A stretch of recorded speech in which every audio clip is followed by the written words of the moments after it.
আল্লাহর আনুগত্য ছাড়া দুনিয়াতে আর কারো আনুগত্য করা যাবে না। আল্লাহর আনুগত্য স্বীকার করা এবং রাসূলুল্লাহ সাল্লাল্লাহু আলাইহি ওয়াসাল্লামের নিকটবর্তী হওয়া, তার সুন্নাহকে অনুসরণ করা, এই দুইটি কাজের বিনিময়ে আল্লাহ তাআলা চার শ্রেণীর মানুষের সঙ্গে আমাদেরকে আল্লাহর জান্নাতে রাখবেন। বলেন সুবহানাল্লাহ। যিনি আমাকে সৃষ্টি করেছেন, যিনি এই পৃথিবীর যাবতীয় নিয়ামত নাজ নিয়ামত দিয়ে পরিপূর্ণ করে দিয়েছেন, যদি আনুগত্য করতে হয় একমাত্র ওই আল্লাহর করতে হবে। কথা বলেন ঠিক কিনা? কোন দিকে যাবেন? জান্নাতের দিকে যাওয়ার জন্য জান্নাতের যে সমস্ত কাজ আছে এগুলো করার প্রয়োজন আছে না নাই? জান্নাতে যাওয়ার জন্য দুনিয়াতে অসংখ্য রাস্তা আপনার জন্য খোলা আছে, কারণ আপনি সৎকর্মশীল।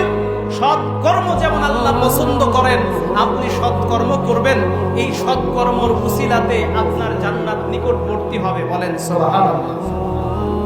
এখন সৎকর্মের ভিতরে সৎকর্মের কি অভাব আছে? কুরআনুল কারীমের ভিতরে আল্লাহ রাব্বুল আলামিন অসংখ্য সৎকর্ম, ভালো কাজ, জান্নাতে যাওয়ার কাজ আমাদেরকে দেখিয়ে দিয়েছেন। কথা বলেন ঠিক কিনা? এখন জান্নাতে যাওয়ার জন্য তো মরা লাগবে, মরা লাগবে না? মৃত্যুবরণের আগে কি আপনি জান্নাতে যেতে পারবেন? জান্নাতে যাওয়ার জন্য কি করতে হবে? মরতে হবে। মরা বিহীন আপনি জান্নাতে যেতে পারবেন। চিন্তা করে দেখেছেন এই ভূমণ্ডলে যত তারকা আছে, এই সমস্ত তারকারাজির চাইতে মানুষের আমল এবং সওয়াব বেশি হতে পারে।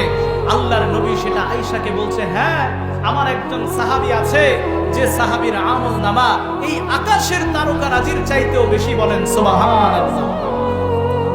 কি সৌভাগ্য ছিল সাহাবীদের!